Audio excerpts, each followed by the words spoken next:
Olá pessoal, sejam bem-vindos, bem-vindas e bem-vindos. Meu nome é Ana Letícia de Fiore, sou professora da Universidade Federal do Acre e estou responsável pelo curso de Introdução à Antropologia dado para o primeiro período do curso de Ciências Sociais.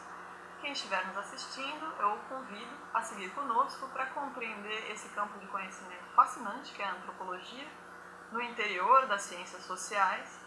E se vocês são de outras áreas e chegaram a esse material por outros caminhos, fiquem à vontade para nos acompanhar também.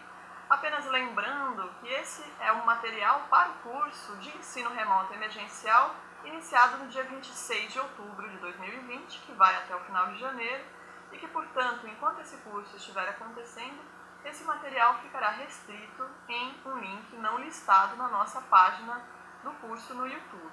Depois, se tudo der certo, nós poderemos licenciá-lo a partir dessa licença Creative Commons que está aí no canto esquerdo do slide. Ok? Vamos lá? Bom, primeiramente eu gostaria de pactuar com vocês qual é o caminho que nós vamos seguir nessa aula. A primeira coisa que eu gostaria de esclarecer para vocês é qual é o papel da antropologia nas ciências sociais, como é que ela se relaciona com outras disciplinas, quais são as disciplinas que orbitam a antropologia e com as quais ela se relaciona. Em seguida, nós vamos explorar algumas definições de antropologia para que a gente possa ter uma múltipla perspectiva da disciplina. Porque, afinal de contas, toda vez que a gente tenta definir alguma coisa, sempre fica alguma coisinha de fora a partir daquilo que a gente prefere salientar, daquilo que a gente não dá tanta importância. Então é interessante, quando a gente vai definir algum objeto, que a gente explore diferentes definições. Por isso mesmo, eu quero falar com vocês um pouco sobre outras coisas que também são chamadas de antropologia, que talvez vocês tenham conhecido, que talvez vocês se remetam a elas quando vocês ouvem falar de antropologia, mas que não são o objeto e o conteúdo do curso de Ciências Sociais, tal como ele é organizado no Brasil. Em seguida, nós vamos falar sobre as divisões da antropologia que a gente trabalha aqui no Brasil, porque afinal de contas ela também se organiza a partir de diferentes campos. E porque a antropologia tem uma história, ela também pode ser percebida a partir de suas linhagens, ou seja, dos caminhos pelos quais ela foi se desenvolvendo enquanto ciência ao longo do tempo. Quais eram os assuntos que ela investigou, quais eram os conceitos, as teorias e os principais autores que estavam ali investigando, autores e autoras, é sempre bom lembrar. No final da aula, nós vamos falar um pouco sobre a antropologia como uma profissão, afinal de contas, antropologia é o que os antropólogos fazem, e eles fazem em vários diferentes contextos profissionais. Então, a gente vai terminar com nossa aula de hoje falando o que fazem os antropólogos e as antropólogas. Bom, em primeiro lugar, eu queria demonstrar para vocês o quanto que a antropologia se relaciona com outras disciplinas científicas, além de campos outros da vida social. Então, eu fiz esse pequeno mosaico para vocês poderem perceber as conexões entre as ciências sociais, né, a sociologia, a ciência política e a antropologia, com esses diferentes campos do conhecimento. Eu vou ler para que quem não estiver enxergando muito bem também consiga acompanhar a nossa discussão. Museologia, história, filosofia, música, artes visuais, psicologia, educação, linguística e literatura, arqueologia, artes cênicas, economia, ciências da religião, relações internacionais, geografia, demografia, arquitetura e urbanismo, direito e saúde pública. É interessante a gente pensar que quando a antropologia surge em meados do século XIX, muitos dos primeiros antropólogos, aqueles que se debruçaram sobre esse campo de conhecimento, eles vinham de outros campos de formação. Alguns vinham do direito, alguns vinham da medicina, outros vinham da filosofia. E como a antropologia, num sentido bastante literal da palavra, quer dizer, o estudo da humanidade, o estudo do homem, todos esses campos que estão ali nesse mosaico que eu li, eles têm a ver com diferentes aspectos da atividade humana sobre o mundo. Então, de uma certa forma, tudo isso cabe dentro da antropologia. Mas todo campo de conhecimento tem certos métodos, certos modos de fazer, certos conhecimentos acumulados. Então a antropologia e as ciências sociais não se confundem com essas outras disciplinas, mas com elas estabelecem relações. A gente vai ter, no curso de Teoria Antropológica 1, uma visão mais detida sobre a história da antropologia no mundo a partir daqueles que são considerados os seus fundadores. Aqui eu gostaria de convidar uma das nossas autoras brasileiras, a Marisa Peirano, para nos contar um pouco sobre como que a antropologia se institucionaliza no Brasil. Ou seja, como é que ela ganha uma certa legitimidade social, ela passa a ser ensinada nas universidades e certas reflexões e certos pensamentos, certos autores e autoras passam a ser considerados antropólogos no Brasil. A Marisa Peirano nos conta um pouco dessa história nesse livrinho que está aqui no canto esquerdo da tela, chamado A Favor da Etnografia. E o que ela vai nos dizer é que, assim, no começo do século XX, ainda não se tinham cursos de ciências sociais no Brasil como cursos superiores, como faculdades. Então, as ciências sociais, elas aconteciam, né, as análises sobre os fenômenos sociais brasileiros, muito dentro dos cursos de filosofia. Até a meados da década de 1930, quando são fundadas as primeiras faculdades de Sociologia e de Ciências Sociais no Brasil, como a Fundação da Escola de Sociologia e Política e a Universidade de São Paulo. E a Marisa Peirano, ela vai ressaltar o quanto as ciências sociais no Brasil têm uma vocação pluralista. Isso era uma definição que um dos pensadores brasileiros, Antônio Cândido, dizia. A gente aqui no Brasil, até a primeira metade do século XX, não colocava muito as atividades de cientistas sociais em caixinhas muito fechadas, da sociologia, da antropologia, da ciência política, da economia, da filosofia, o folclore, tudo isso era pesquisado por esses autores, a história também, se a gente parar para pensar, que eles estavam tentando explicar como é que se formava a sociedade brasileira. Esse era um grande tema na primeira metade do século XX, quais eram as raízes do Brasil, para citar um título de livro famoso. E a partir dos anos 50, a gente tem uma maior divisão intelectual do trabalho. Então, a partir da década de 30 surgem as ciências sociais como uma área que você pode estudar na faculdade, e até hoje a maior parte dos cursos brasileiros de graduação são em ciências sociais. Existem algumas regiões do Brasil, que eu me lembro na Bahia tem, cursos que já são voltados para a antropologia.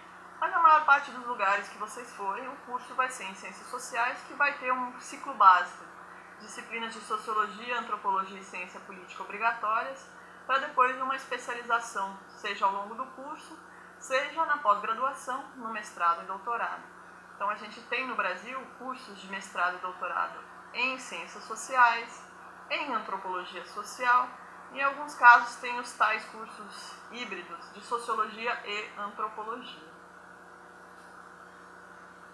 Bom, para a gente pensar um pouco o que é antropologia, eu trago uma definição de um dos primeiros antropólogos modernos, que era um judeu alemão chamado Franz Boas, que foi para os Estados Unidos, fez pesquisa entre os Inuit, entre os índios norte-americanos, os esquimós, e ele funda uma das escolas mais importantes da antropologia clássica, que é a escola culturalista. E ele, nesse momento, ainda está dando as bases do que vem a ser a antropologia, entre outras disciplinas.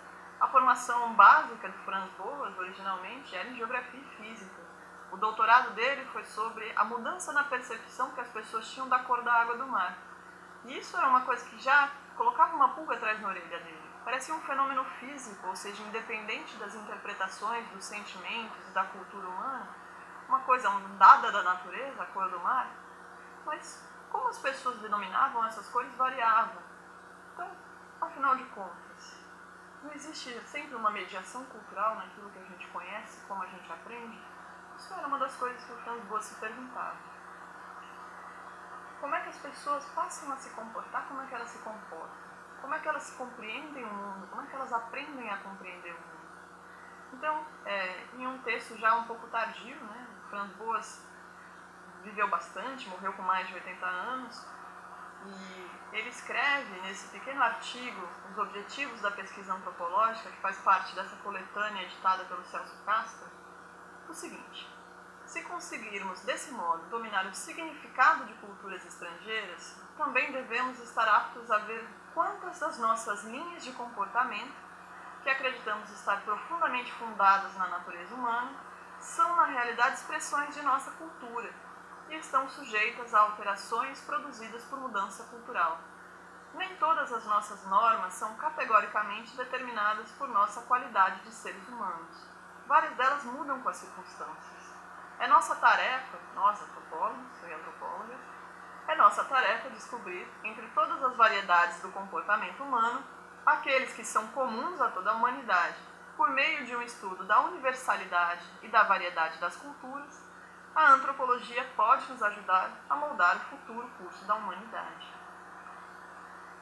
Como vocês podem talvez ter percebido nessa frase, uma das coisas que intrigava essa antropologia que estava surgindo ali com o Franz Boas é o que é comum a todos os seres humanos, o que é particular da nossa espécie diante de outras espécies, e o que muda, o que faz com que eu seja diferente de uma pessoa nascida em Angola, de uma pessoa nascida na Austrália, de uma pessoa nascida no Tibete, de uma pessoa nascida na Dinamarca. O que é aquilo que a cultura vai determinar nas nossas linhas de comportamento, nos nossos afetos, nos nossos conceitos? O que é universal e o que varia? Essa era uma grande pergunta para o Franz Boas e, de uma certa forma, continua sendo uma das grandes questões da antropologia.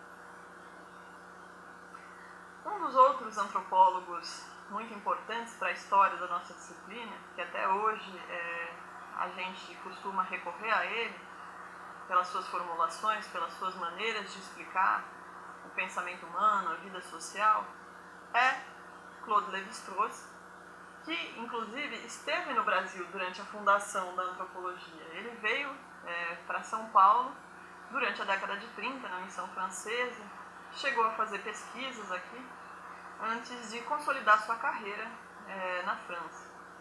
E ele está o tempo todo fazendo distinções entre o que pode ser considerado antropologia e o que pode ser considerado sociologia, que eram disciplinas muito irmãs. Um antecessor do Lévi-Strauss, que nós vamos ver bastante ao longo do nosso curso, também fez sua carreira na França, Marcel Mauss, tem um livro publicado no Brasil que chama Sociologia e Antropologia, porque na época do Marcel Mauss, que era parte da escola sociológica francesa, essa distinção ainda não era tão marcada. Mas o Lévi-Strauss faz essa marcação nessa formulação em um artigo chamado Lugar da Antropologia nas Ciências Sociais e os Problemas Levantados por Seu Ensino, que ele diz: enquanto a sociologia trata de fazer a ciência social do observador, a antropologia busca elaborar a ciência social do observado, não só quando visa atingir em sua descrição sociedades exóticas e afastadas, o ponto de vista do próprio indígena, como quando amplia seu objeto até incluir a sociedade do observador, mas, nesse caso, tentando extrair um sistema de referência fundado na experiência etnográfica, que seja independente ao mesmo tempo do observador e de seu objeto. Ficou confuso para vocês? Imagino que sim, mas a gente vai esclarecer isso ao longo do curso. O interessante para vocês pegarem dessa definição do Lévi-Strauss é que toda vez que a gente faz uma pesquisa antropológica, a gente vai conhecer um outro povo, seus modos de vida e de pensamento, são as teorias deles que nós estamos buscando. Por isso que o Lévi-Strauss fala em a ciência social do observar. Como é que a gente compreende outras compreensões do mundo? Essa é uma das tarefas da antropologia. Voltando à nossa anfitriã da aula de hoje, a Marisa Peirano, ela vai fazer uma formulação também interessante nesse livrinho A Favor da Etnografia, em que ela diz: notoriamente preocupada com a peculiaridade do objeto de pesquisa, a antropologia talvez seja, entre as ciências sociais, paradoxalmente, a mais artesanal e a mais ambiciosa. Ao submeter conceitos pré-estabelecidos à experiência de contextos diferentes e particulares, ela procura dissecar e examinar para então analisar a adequação de tais conceitos. Portanto, não são grandes teorias nem abrangentes arcabouços teóricos que a informam, embora o estruturalismo tenha sido a teoria social desse século. Mas, ao contrastar os nossos conceitos com outros conceitos nativos, ela se propõe formular uma ideia de humanidade construída pelas diferenças. O que vocês entendem por mais artesanal e mais ambiciosa? Vamos pensar um pouco. como a gente está sempre buscando esses chamados conceitos nativos, ou seja, dos povos, dos grupos com os quais a gente vai fazer pesquisa, a gente não pode, dentro da antropologia, trazer uma teoria toda pronta antes de chegar lá e observar o que está acontecendo. Então ela é artesanal nesse sentido. A nossa teoria vai se compondo ao longo da pesquisa. É lógico que a gente sempre lê bastante, né? Estou trazendo autores aqui justamente para demonstrar para vocês que quando a gente faz ciências humanas, a gente sempre está fazendo um diálogo com aquilo que já foi escrito, com reflexões de outros autores e autoras, como a gente está fazendo com a Marisa Peirano agora. A gente traz essas coisas para a nossa reflexão, para as nossas investigações, conceitos, descrição de outros povos com os quais a gente pode estabelecer comparações, mas existe sempre um caráter artesanal da antropologia, que é entender aquele contexto, aquele povo, aquela situação específica e ver qual que é a teoria que está emergindo nali. Então, tem esse caráter artesanal. E, por outro lado, é um caráter bastante ambicioso, porque, afinal de contas, no fundo, o que nós estamos tentando compreender é a humanidade, ou seja, tudo. Mas a humanidade a partir de uma chave muito específica, que é quais são as diferenças que nos constituem enquanto humanidade, em suas diferentes culturas, em suas diferentes sociedades. Aqui tem uma outra definição, que é uma definição um pouco operativa, que nós escrevemos para o site do nosso curso de Ciências Sociais, que está lá no portal da UFAC. Então a gente diz, a antropologia é a ciência que estuda modos de vida, de conhecimento e de interações dos coletivos humanos, o que costumeiramente é chamado de cultura. Ao longo do curso, são apresentadas algumas teorias clássicas e contemporâneas da antropologia mundial e brasileira, além de campos e temas específicos de investigação, tais como os mundos sociais dos povos indígenas, a questão dos marcadores sociais da diferença, raça, etnicidade, gênero, geração, deficiências, entre outras, práticas culturais em contextos rurais e urbanos, expressões de religiosidade, organização social, relações familiares e parentesco, relações interétnicas e interculturais, tensões entre natureza e cultura, entre outros. Você vê que aqui é uma definição que vai muito por o que a antropologia investiga, o que a antropologia estuda. Essa é uma outra forma de tentar definir a antropologia enquanto uma ciência. A antropologia estuda essas coisas todas listadas aí e outras mais. Bom, eu acho importante que a gente tenha um pouco de clareza que existem outras coisas que também costumam ser chamadas de antropologia, mas que não é muito o que a gente faz. Então, dentro do campo das ciências biomédicas, existe um ramo chamado antropologia física, ou mais recentemente, antropologia biológica, que investiga características anatômicas e fisiológicas dos seres humanos, dedicando-se a descrever a sua diversidade morfológica, ou seja, a diversidade dos corpos e das formas humanas. Essa antropologia física, ou antropologia biológica, ou bioantropologia, talvez alguns de vocês tenham visto naquele seriado norte-americano chamado Bones, que é um seriado de investigação policial, que tem uma perita que investiga ossos encontrados em crimes violentos, né, e tenta investigar o que aconteceu, quem é aquela pessoa que foi encontrada, por que ela morreu, se foi crime ou se não foi. Então, existe essa antropologia médica que é muito focada nos corpos, né? Essa antropologia física. Nas origens da disciplina, no século XIX, a antropologia física buscava classificar raças e tipos humanos. Lembra daquela pergunta, né, sobre o que nos torna humanos, o que é específico da nossa humanidade? Junto com essa pergunta, no século XIX, tinha a pergunta de se a humanidade era uma só. Se todos nós éramos descendentes das mesmas linhagens, né? É lógico, vocês sabem que é uma simplificação dizer que o homem veio do macaco, né? Nós temos ancestrais em comum, segundo a teoria da evolução social, está bastante documentado. Mas naquela época, no século XIX, as pessoas ainda tinham muitas dúvidas a respeito disso. A gente sendo tão diferente enquanto seres humanos, será que a gente era uma humanidade só? E o que significariam essas diferenças?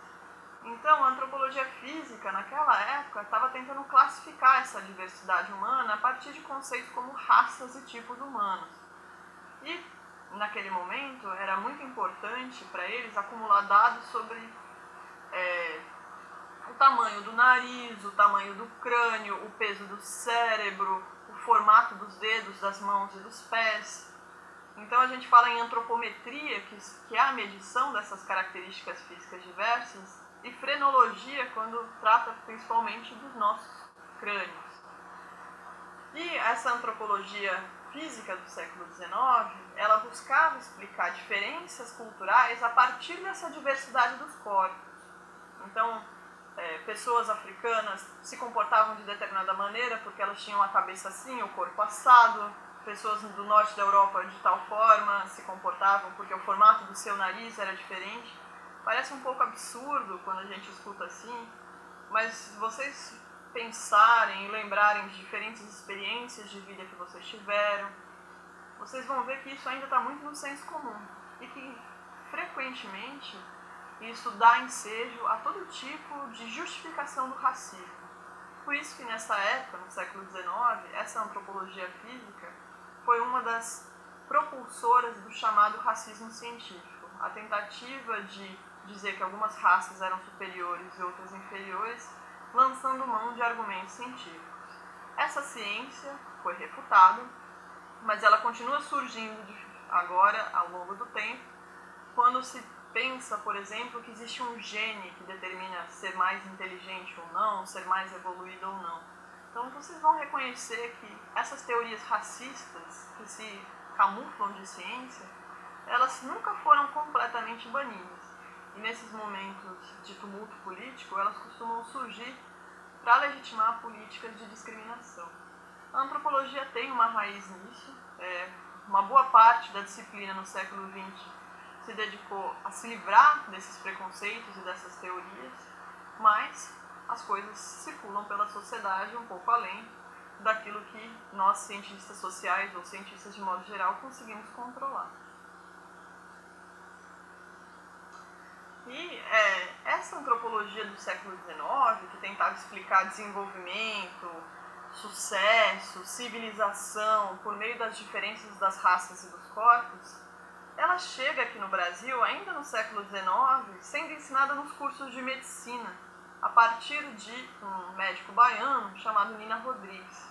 E depois ela chega também no Museu Nacional do Rio de Janeiro. Aqui no Brasil, esses temas raciais eles foram muito importantes no século XIX, vocês vão lembrar a época do Brasil Império, principalmente, porque esse era um momento que se estava tentando construir uma nação brasileira, ainda marcada pela escravidão, né, por trazer à força pessoas vindas da África de maneira forçada e extremamente violenta, e por todo tipo de violência contra as populações indígenas. Mas em meio a isso aconteciam uma série de relações, algumas consensuais, a maioria de violência, que provocavam a miscigenação, ou seja, o nascimento de crianças que vinham desses diferentes agrupamentos humanos. E isso era uma questão de Estado naquele momento. Os políticos estavam preocupados com isso e sobre quais eram as consequências que essa diversidade racial poderia ter para a conformação de uma nação brasileira. É por isso que a gente também chama atenção para isso, que os primórdios da antropologia física no Brasil foram criados por um ideário racista, que estava preocupado que essa mistura toda poderia degenerar as raças que produziam a população brasileira. E havia uma influência de autores europeus que estavam discutindo isso lá, especialmente Paul Broca e Cesare Lombroso. A gente vai trabalhar com essa discussão do Lombroso no curso de Teoria Antropológica 1. E eu gosto de chamar atenção para isso, para que vocês notem como isso chegou no Brasil como um pensamento dentro das universidades, ainda hoje ele encontra uma certa legitimidade. Você vê pessoas renomadas no campo da medicina e no direito, por exemplo, legitimando discursos racistas, recorrendo a esse tipo de argumento, da miscigenação, da degeneração e todos os estereótipos negativos que são aplicados a pessoas não brancas, supostamente com base científica. Bom,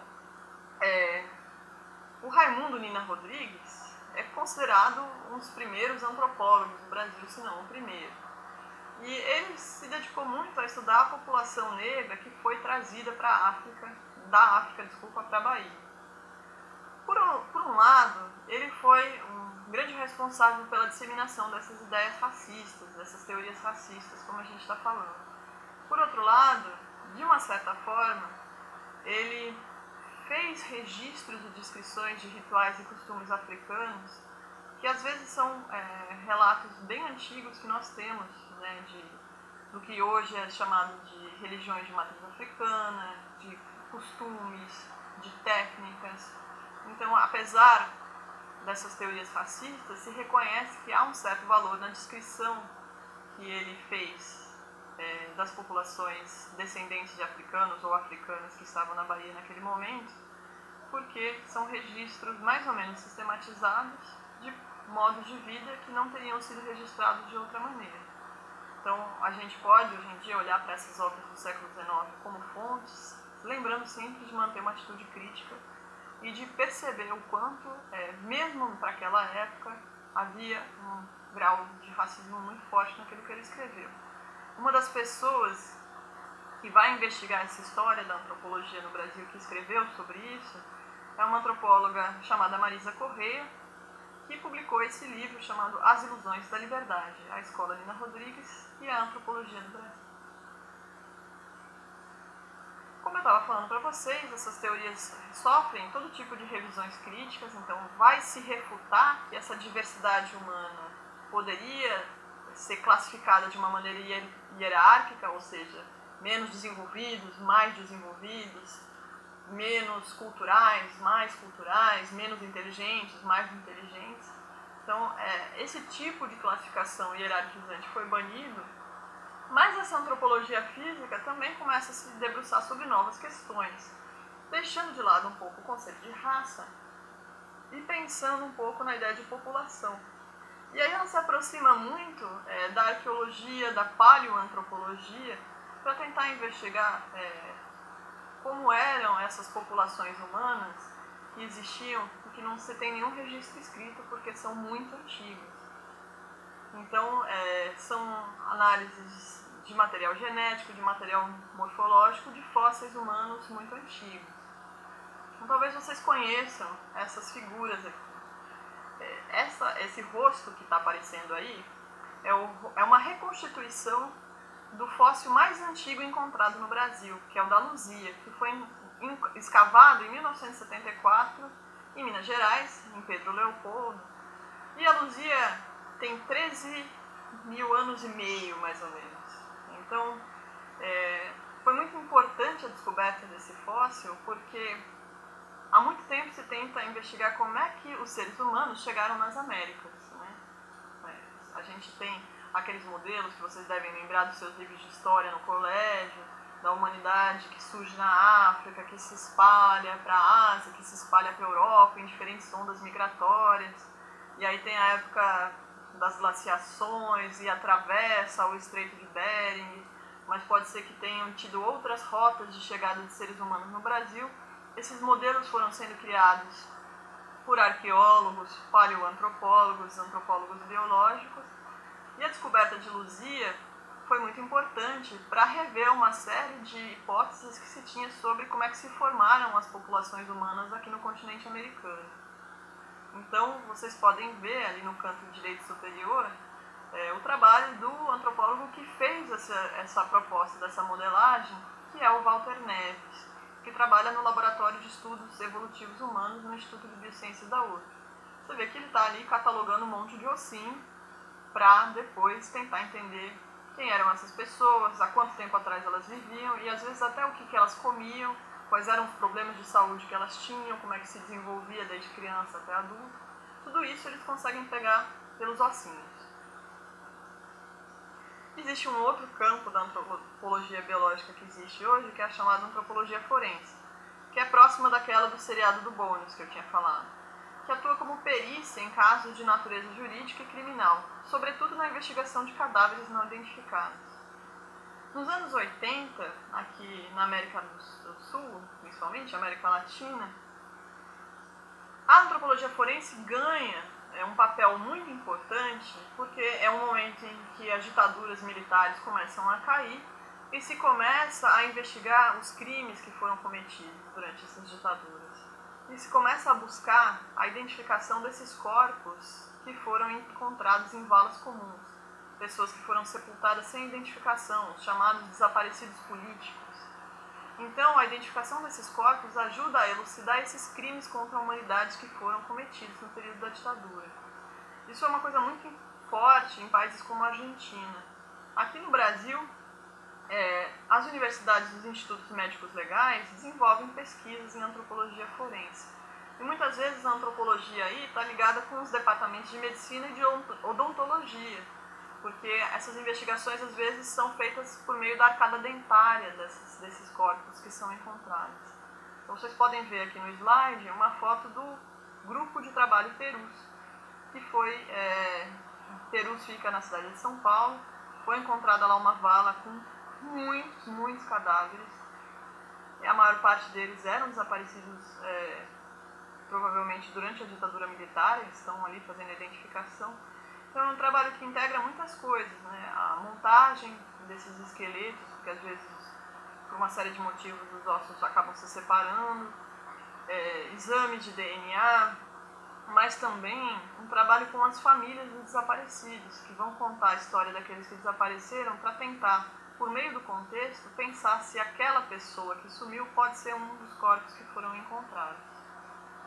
Bom, além dessa antropologia médica, uma outra antropologia, não é a que a gente trabalha no curso, é a chamada antropologia filosófica. Eu não vou falar muito dela, porque vocês vão ter um curso de introdução à filosofia, mas é importante saber que desde os filósofos gregos antes de Sócrates, os pré-socráticos, a filosofia, enquanto área e método do conhecimento, discute o que é a existência humana, o que é ser humano.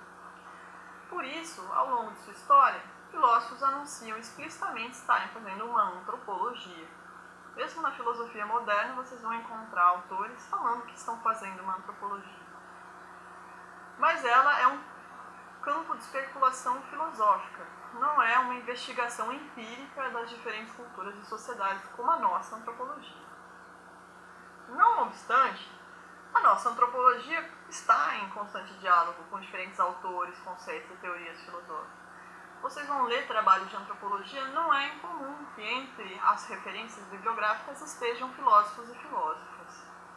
Mas a antropologia, ao longo do tempo, formou um conjunto, né? A gente chama um cânone, um conjunto de obras que é consolidado, que é reconhecido, que é legitimado. Então, a gente tem um cânone específico de obras na antropologia, de autores e autoras, de problemas a serem investigados, como aqueles que estavam listados lá na definição de antropologia do nosso site, e que não são necessariamente os problemas que a filosofia investiga. Ainda assim, às vezes essas confusões acontecem. Tem um antropólogo inglês chamado Tim Ingold que gosta de dizer que a antropologia é a filosofia com gente dentro, ou seja, não está só no plano abstrato, mas está investigando de fato como é que as pessoas estão vivendo suas vidas e pensando seus universos. Voltando para a nossa antropologia e para um dos nossos pais fundadores, o Franz Boas, o Franz Boas, quando ele estava consolidando a antropologia moderna nos Estados Unidos, ele faz uma proposta de divisão do trabalho antropológico em 4 grandes frentes, todas elas importantes para a compreensão da diversidade humana e das culturas, no plural, em sua especificidade histórica, geográfica, linguística, econômica, etc. Aqui é importante, a gente vai ter bastante tempo para falar sobre isso no curso de Teoria Antropológica 1, mas o Boas é um dos primeiros que traz a ideia de que não é só uma única cultura humana em graus diferentes de desenvolvimento que marcam as diferenças entre as sociedades, mas que existem muitas culturas, cada uma com a sua própria forma de compreensão interna. Então é preciso estudar cada cultura, compreender os seus valores, aquilo que é relativo a elas, para que a gente possa, assim, ter uma análise antropológica de fato sobre o que significa aquela cultura para as pessoas que nela vivem. E para fazer isso, o Franz Boas propõe que a gente trabalhe em esses 4 campos. A antropologia física, que é essa que eu falei para vocês agora há pouco, a antropologia cultural, que é mais próxima do que nós fazemos, né? Estudo das culturas, a antropologia linguística, investigando as variações entre os diferentes idiomas. Isso é muito interessante, por exemplo, para quem pesquisa povos indígenas, porque povos que vivem próximos podem ter idiomas muito parecidos, no sentido deles conseguirem se comunicar entre si sem grandes dificuldades, ou muito distantes. E isso ajuda a entender como é que essas diferentes sociedades podem ter surgido a partir de divisões internas ou a partir de encontros uma com a outra. Para dar um exemplo simples, né, a gente pensa como o português e o espanhol são línguas parecidas, que vêm da Península Ibérica da Europa e que derivam do latim. Mas quando a gente para pensar, existem muitas formas de falar espanhol aqui na América Latina, que são diferentes do espanhol que se fala na Espanha. Então esses estudos comparativos linguísticos, que também estão juntos na antropologia, nos ajudam também a entender as particularidades e a história dos diferentes povos. E por fim, a arqueologia, que é um trabalho sobre as culturas que já não estão mais presentes, né? Trabalho com fósseis, com escavações. Aqui no Brasil, existem poucos cursos específicos de arqueologia na graduação. Você vai encontrar em alguns lugares programas de pós-graduação em arqueologia.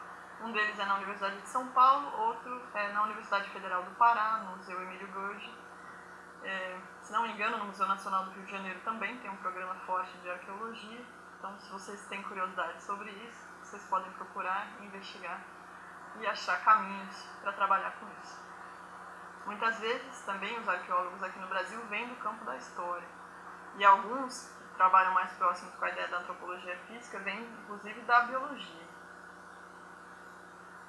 Bom, diferente dos Estados Unidos, na Inglaterra se fala em antropologia social. A gente vai ter bastante tempo para discutir a diferença entre antropologia cultural e antropologia social no curso de Teoria Antropológica 1. Aqui no Brasil, um pouco por tradição, a maior parte dos programas de pós-graduação se dizem pós-graduação em antropologia social. Na França, o termo originalmente favorecido era etnologia, o estudo das etnias, o estudo do etnos, né, dos povos, que se distinguia da sociologia, sobretudo pelo estudo das sociedades consideradas primitivas, simples ou de pequena escala. Vocês vão ouvir isso muitas vezes nas suas vidas. Quem estuda o capitalismo, as sociedades modernas, as cidades, é a sociologia. E quem estuda índio ou alguma coisa esquisita que só existe num cantinho do mundo são os antropólogos. Isso nunca foi verdade, mas é um senso comum sobre essas disciplinas que existem, né? Sempre existiram antropólogos pesquisando as suas próprias sociedades, assim como existem sociólogos que podem ir também para pequenos grupos, sociedades indígenas, fazer suas pesquisas. Isso é mais raro. Antropólogos estudando as chamadas sociedades ocidentais, modernas, euro-americanas, isso é mais comum. No Brasil, a gente herdou muito as três tradições, a tradição norte-americana, a tradição inglesa e a tradição francesa. Mas, ao mesmo tempo, a gente teve uma série de desdobramentos antropológicos particulares. Costumeiramente, adotou-se o termo etnologia para se referir ao estudo das populações indígenas. Até hoje vocês vão ver isso nos congressos de antropologia, por exemplo, quando tem uma mesa redonda, um grupo de trabalho falando de etnologia, provavelmente se está discutindo populações indígenas naquele grupo. Isso tem a ver com as linhagens antropológicas, cada qual com seus conceitos, teorias e métodos e objetos preferenciais de investigação. Bom, voltando lá para a nossa anfitriã da aula de hoje, a Marisa Peirano, ela diz que não adianta estudar teoria antropológica no vácuo, é preciso estudar teoria e história, assim como teoria e etnografia. Ou seja, você nunca vai conseguir pensar conceitos da antropologia sem pensar a história da própria disciplina e sem pensar as descrições das diferentes sociedades nas quais esses conceitos e essas teorias emergiam. Então, cada antropólogo ou antropóloga em formação conhece uma linhagem de autores, de teorias e de pesquisas etnográficas. Vocês vão ver que o nosso curso também está organizado mais ou menos dessa forma. Teoria Antropológica 1 vai trabalhar com as chamadas escolas evolucionista, culturalista e funcionalista. Teoria Antropológica 2 vai trabalhar com a escola sociológica francesa, Marcel Mauss e Claude Lévi-Strauss. E Teoria Antropológica 3 é uma abordagem costumeiramente panorâmica, de outras linhagens. Bom, é um pouco diferente do que vocês vão ver nas matérias obrigatórias de sociologia de vocês, né? A sociologia do curso da Universidade Federal do Acre e de muitos outros cursos de graduação no Brasil tem um semestre para cada um dos 3 pais fundadores, né? Um semestre para o Emile Durkheim, um semestre para o Karl Marx e um semestre para o Max Weber. Aqui a gente estuda linhagens e escolas, né? Como eu falei para vocês. Como eu falei para vocês, as primeiras teorias das ciências sociais chegam no Brasil no século XIX. E elas não são só absorvidas pelos universitários, pelos pesquisadores que ainda estavam se formando na época. O Brasil, em comparação com outros países da América do Sul, teve uma formação muito tardia de universidades, né? Mas essas teorias eram circuladas por as elites nacionais, né? Então elas eram incorporadas a muitos discursos políticos e intelectuais da época, que circulavam, por exemplo, nos jornais. Entre o final do século XIX e o começo do século XX, começava a se fazer pesquisa no Brasil de maneira mais sistemática e autodidata, ou seja, quem queria fazer pesquisa ia se educando sozinho. E as primeiras pesquisas antropológicas tiveram como espaços institucionais os museus. Eu chamo isso a atenção para vocês entenderem como os museus têm um papel importante na nossa disciplina, né? Só depois ela tem um espaço na universidade, ela começa aqui no Brasil nos museus. Então aqui eu ponho uma lista para vocês de alguns dos primeiros museus onde havia pesquisa.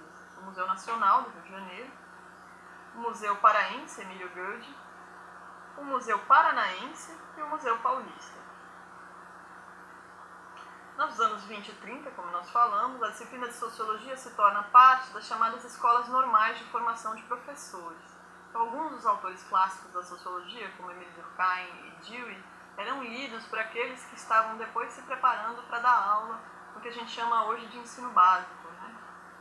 Primeiro grau, segundo grau, ginásio, colegial, enfim, os nomes foram mudando, depende da sua geração, você escutou um nome diferente. Muitos clássicos do pensamento social brasileiro são dessa década de 30, como Casagrande Senzala, de Gilberto Freire, que foi um discípulo do Franz Boas, e Raízes do Brasil, de Sérgio Buarque de Holanda. A partir dos anos 30, as universidades brasileiras surgem, as ciências sociais se institucionalizam, e um ensino sistemático se consolida. Por isso que a gente está falando sobre essa história, porque quando você tem um ensino sistemático, você começa a ter profissionais da área, cientistas sociais formados, e eles começam a debater entre si e a formar uma espécie de crivo científico daquilo que se está escrevendo. Então os escritos também começam a ter menos o caráter de um ensaio, com elucubrações livres e eruditas, e passa a ter certos critérios de validação, né? O que vale e o que não vale dizer enquanto uma ciência social. E aqui, nessa década de 30, já começa a surgir uma dessas primeiras divisões no campo da antropologia no Brasil, entre aqueles que estavam pesquisando os povos indígenas e aqueles que estavam pesquisando a sociedade nacional. E muitas vezes etnologia das sociedades indígenas e antropologia da sociedade nacional eram os termos que eram utilizados.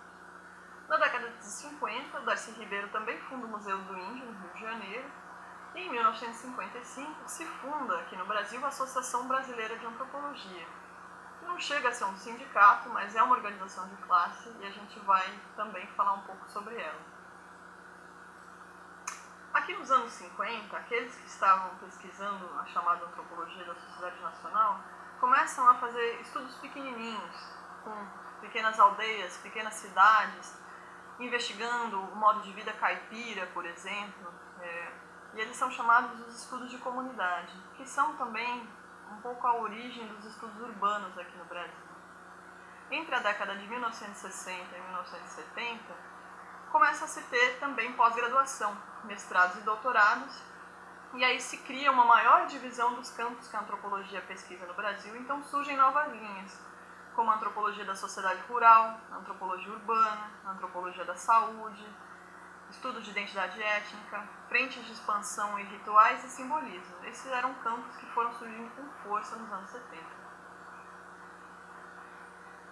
E aí a disciplina, a antropologia, se consolida no mundo inteiro, e além dessas especializações também surgem divisões teóricas, funcionalistas, estruturalistas, pós-sociais, tradições nacionais, né, uma antropologia francesa, uma antropologia americana, alemã. Os alemães também tiveram muita importância na formação da antropologia brasileira, mas são menos reconhecidos. Campos etnográficos, ou seja, onde que essas pessoas estão fazendo pesquisa. Então, quem faz pesquisa aqui, sobretudo com as populações indígenas aqui na América, é chamado de americanista. Quem faz pesquisa com sociedades africanas é chamado de africanista. Quem faz pesquisa na Melanésia são os melanesistas.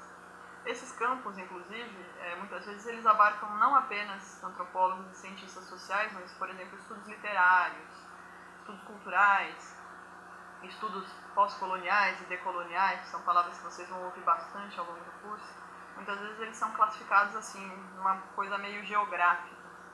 Mas também temas e linhas de pesquisa, então antropologia da religião, da política, econômica, urbana, relações raciais, antropologia da saúde, etnomusicologia, antropologia visual.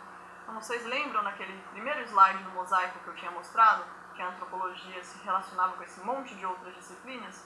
Muitas vezes a relação com essas outras disciplinas é a partir das linhas de pesquisa que a antropologia vai assumir. Então, por exemplo, eu que sou uma pesquisadora de antropologia urbana, a gente sempre tem um diálogo com o pessoal da geografia humana, que também está pensando em cidades, com o pessoal da arquitetura e urbanismo, com o pessoal da história. A gente conversa com eles, muitas vezes até usa os seus teóricos, eles nos usam também, mas existe ainda uma separação entre esses diferentes campos. Bom, então eu espero que vocês tenham pegado um pouco uma ideia que eu vou trazer a partir de um outro autor, que é um antropólogo também bastante conhecido no Brasil, Roberto da Mata, a partir de um dos livros de introdução à antropologia que ele escreveu. Chama Relativizando, a gente vai trabalhar com um trechinho dele numa próxima aula. E ele vai também chamar a atenção para essa contradição básica da antropologia, que a antropologia social pode ser, ao mesmo tempo, una e múltipla. Ela é uma em seus objetivos e na sua posição de respeito extremo por todas as formas de sociabilidade diferentes. Existe uma única antropologia tentando compreender essa diversidade das sociedades e das culturas, essas formas de sociabilidade, ou seja, de vida social, e respeitando, né? E compreendendo que você só pode julgar uma outra cultura a partir de seus próprios termos e valores. Um pouco a ideia de relativismo é essa. A gente vai ter uma aula para falar sobre relativismo. Mas ela também é múltipla na busca de seus dados e reflexão, porque para investigar diferentes aspectos da vida social e diferentes sociedades, a gente precisa construir ferramentas que são adequadas para cada uma dessas sociedades. Então, da Mata volta a chamar a atenção de que é uma disciplina que tem as suas origens no colonialismo, e muitas vezes a antropologia, na sua origem, estava tentando compreender essas diferentes culturas sociais, porque os europeus estavam buscando controlar esses outros países fora da Europa. Ela é muito marcada por uma noção de ciência que é europeia, que não é a mesma forma de conhecimento das culturas que estão sendo investigadas, mas uma virtude da nossa disciplina é que a gente tem uma abertura para aprender lições com essas outras culturas e assim questionar o tempo todo os nossos próprios conceitos, os nossos próprios métodos, as nossas próprias conclusões. Bom, a gente pode falar um pouco da antropologia como profissão. Muito do que a gente faz nas ciências sociais e na antropologia em particular é fazer pesquisa. E a principal forma que um antropólogo ou antropóloga faz pesquisa é com uma espécie muito particular de método, técnica, ferramenta, experiência, ofício, que a gente chama de etnografia. A gente vai ter toda uma sessão no nosso curso de introdução à antropologia para discutir o que é etnografia. Que aí, ver como as pessoas vivem, conviver com elas, aprender os seus conceitos, o seu idioma, os seus modos de vida. A maior parte dos antropólogos e antropólogas profissionais no Brasil, hoje, é vinculada às universidades. Então, a gente, além de fazer pesquisa, também ensina. É o que eu estou fazendo aqui com vocês hoje. Como parte das ciências sociais, a antropologia também entra no ensino básico. Então, alguns de vocês devem ter visto isso quando vocês estavam tendo disciplina de sociologia no ensino médio. que alguns dos conteúdos da disciplina de sociologia, na verdade, eram conteúdos de antropologia. Então, para quem está acompanhando as discussões sobre ensino médio, sabe que as Bases Nacionais Curriculares Comuns, chamada BNCC, está sendo reformada nesse momento, já passou pelo governo federal, está encontrando suas formulações nos diferentes estados, e teve uma boa redução da presença de sociologia no ensino médio. Então, a gente pode, dentro do curso de Ciências Sociais e Antropologia, optar por nos formar professores para atuar nas escolas, mas a gente tem que lutar para defender que esse espaço seja mantido, se a gente considera, como é o meu caso, que é importante que a antropologia seja ensinada nas escolas. Outras instituições que abrigam pesquisas antropológicas são museus e institutos, como eu falei bastante para vocês hoje, né? Então eu trago aqui algumas fotos de museus com características muito diferentes entre si.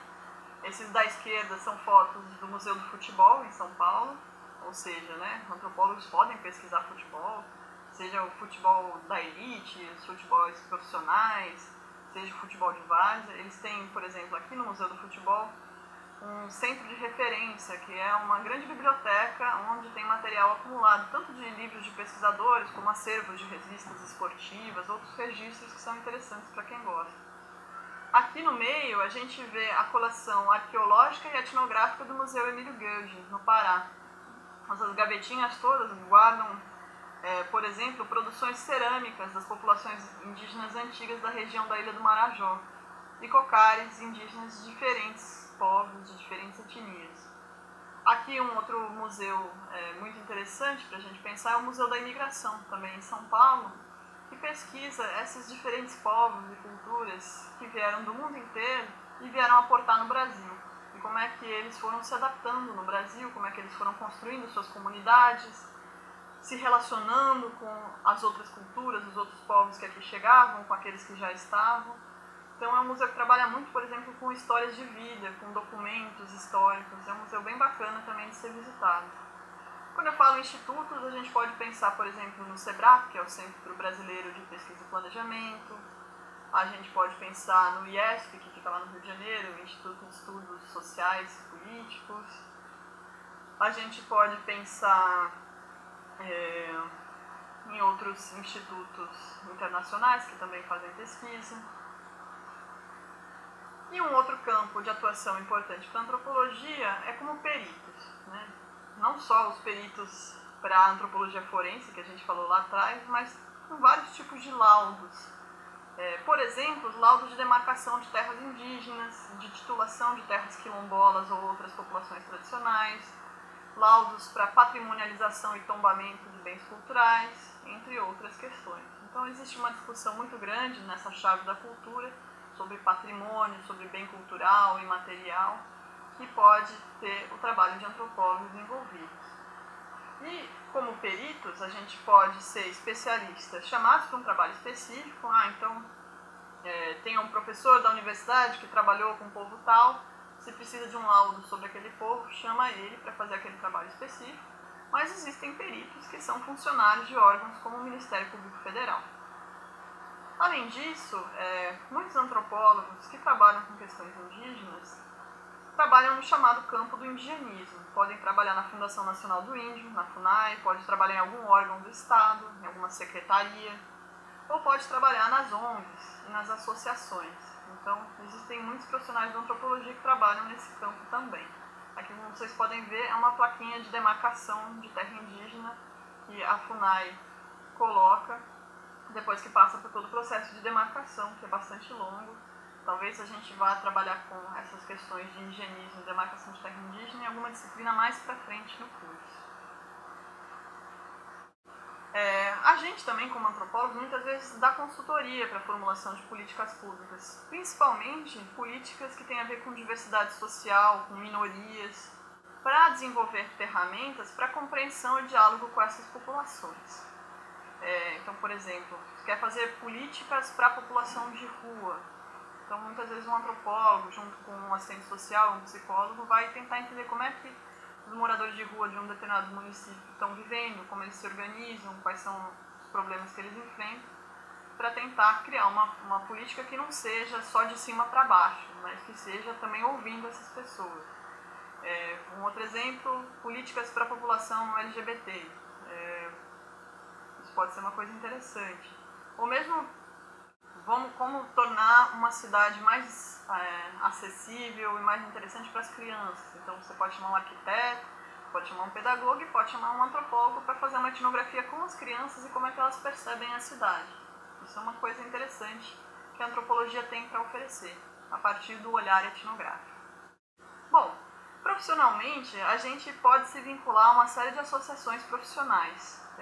E eu acho que é importante falar sobre isso já numa matéria de introdução, porque essas associações profissionais elas têm vários papéis. Um pouco delimitar o que é válido ou não como conhecimento antropológico. Então, se aparece alguém do nada, que não tem uma formação ou que fez uma especializaçãozinha de 3 dias dizendo que ele é o antropólogo que vai atestar um laudo, a Associação Brasileira de Antropologia, por exemplo, vai dizer que não, que ele não tem a formação certa para estar atestando aquelas informações.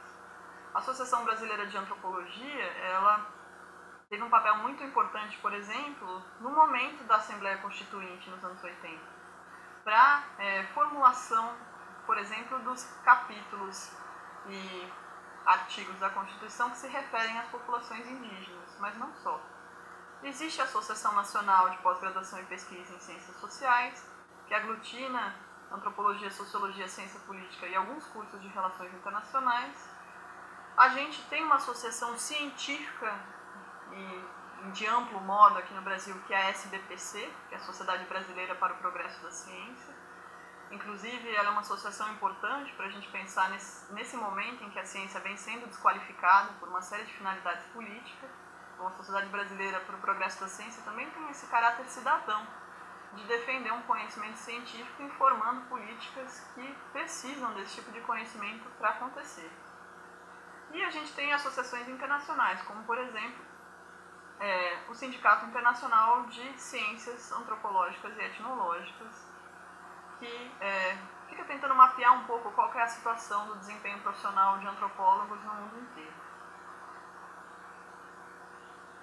Bom, para dar para vocês uma pista um pouco do que a gente fala sobre o fazer antropológico, o que é etnografia, eu trouxe um último autor, que é o Roberto Cardoso de Oliveira, que em 1996 lista os 3 principais verbos do trabalho do antropólogo: olhar, ouvir e escrever. Então você vai para lá, para campo, seja lá qual for seu campo, jogadores de futebol de várzea, os Cunicuim aqui no Acre, as travestis e transexuais que moram em Rio Branco, a organização do PSL, do Partido Eleitoral, para as eleições de 2020 para a prefeitura do município, enfim, tudo isso pode ser objeto da antropologia. E muito do que o antropólogo faz é olhar, ouvir e escrever. Olhar o que está acontecendo, ouvir o que as pessoas estão dizendo e escrever a respeito. Não existe uma certa refinação da atenção para fazer isso. A etnografia é a prática constitutiva da antropologia. Eu pego aqui uma citação de um outro autor, também é norte-americano, um pouco herdeiro do Franz Boas, mas com outras linhagens teóricas misturadas naquilo que ele escreve, que publicou um livro que foi muito importante para a antropologia do Brasil por várias décadas. Hoje ele está um pouco em baixa, digamos assim, mas muitos dos trabalhos que vocês vão ler de antropólogos brasileiros têm uma forte influência do Clifford Geertz. E o que ele vai dizer? A etnografia é uma descrição densa.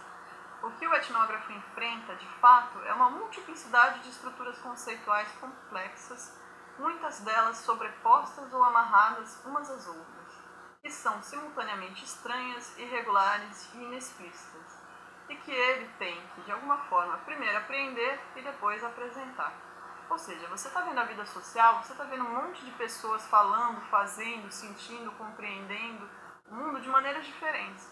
Né? A gente não pode achar que a gente vai chegar num lugar e todo mundo ser super coerente naquilo que está fazendo, naquilo que está dizendo.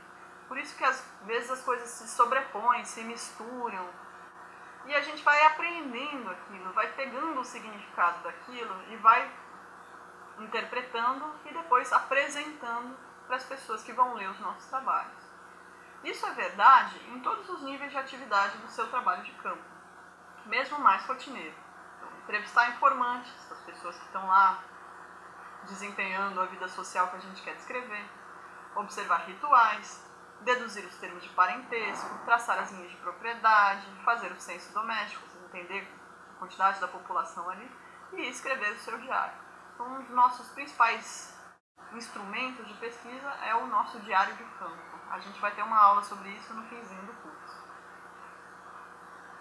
Como nós comunicamos a antropologia? Bom, a gente fica escrevendo o nosso diário, tal, mas depois a gente precisa dar uma forma acabada para isso. Dentro do campo científico, aí de todas as ciências, as principais formas de comunicação das pesquisas são a produção de dissertações de mestrado, de teses de doutorado, a publicação de livros e artigos em revistas científicas, além da comunicação em congressos e outros eventos. Vocês acompanharam, né? No final de outubro, o nosso curso estava fazendo um evento chamado Jornada Acadêmica, em que justamente cientistas, pesquisadores, cientistas sociais e outros estavam comunicando resultados de pesquisa de maneira oral para a gente debater em público. Muitos antropólogos trabalham com outras linguagens, como fotografia, vídeo e mesmo desenhos, né? Existe um campo muito forte, por exemplo, de documentários antropológicos. Isso se relaciona ao modo como constroem as suas etnografias. Vou dar um exemplo. A gente tem um projeto muito grande no Brasil desde os anos 80, salvo engano, que é o projeto Vídeo nas Aldeias. É um projeto de construção de conhecimento com os povos indígenas, que também ensinou os povos indígenas a atuarem como cineastas. Isso é muito interessante, porque o vídeo era uma linguagem muitas vezes mais acessível para esses povos que não falavam português e que não tinham uma educação escolar que permitisse que eles lessem dissertações e teses. Então os vídeos eram uma maneira muito mais compartilhada de produção de conhecimento. Existe também uma crescente preocupação com a divulgação científica da antropologia para um público não especializado. Por exemplo, esse vídeo que nós estamos trabalhando hoje é um vídeo que é a primeira aula de um curso de introdução. Será que ele é um vídeo que você poderia passar e assistir para uma pessoa que não é da área? Será que faz sentido para ela? Quais são os recursos para que pessoas que não são antropólogos possam entender alguns dos conceitos da antropologia? A divulgação científica é muito importante em todos os campos do conhecimento, porque ela ajuda a sociedade a entender para que serve a ciência, mesmo que não se torne especialista naquela ciência. Porque é impossível a gente ser especialista em todos os campos do conhecimento. É impossível que toda a nossa pesquisa a gente possa comunicar para a nossa avó, mas alguma coisa a gente pode transmitir para ela numa linguagem adequada, não é? Então, a divulgação científica tem a ver com isso. Aqui, as referências utilizadas nessa aula. É importante que vocês, toda vez que forem escrever usando ideias de outros autores e autoras, que vocês façam as referências. Porque uma das coisas mais graves que pode acontecer num campo científico é o plágio, que é quando a gente pega um texto, um trecho, uma imagem, uma ideia de alguém e não dá a devida referência. Então, ao longo do trabalho acadêmico de vocês na graduação, vocês vão aprender a como fazer citações e referências dos textos. A gente vai ter aulas para isso. Essas aqui são as minhas para a aula de hoje. Vocês veem que eu estou falando com vocês de um monte de ideias diferentes e essas ideias estão todas listadinhas aqui com seus autores e autoras.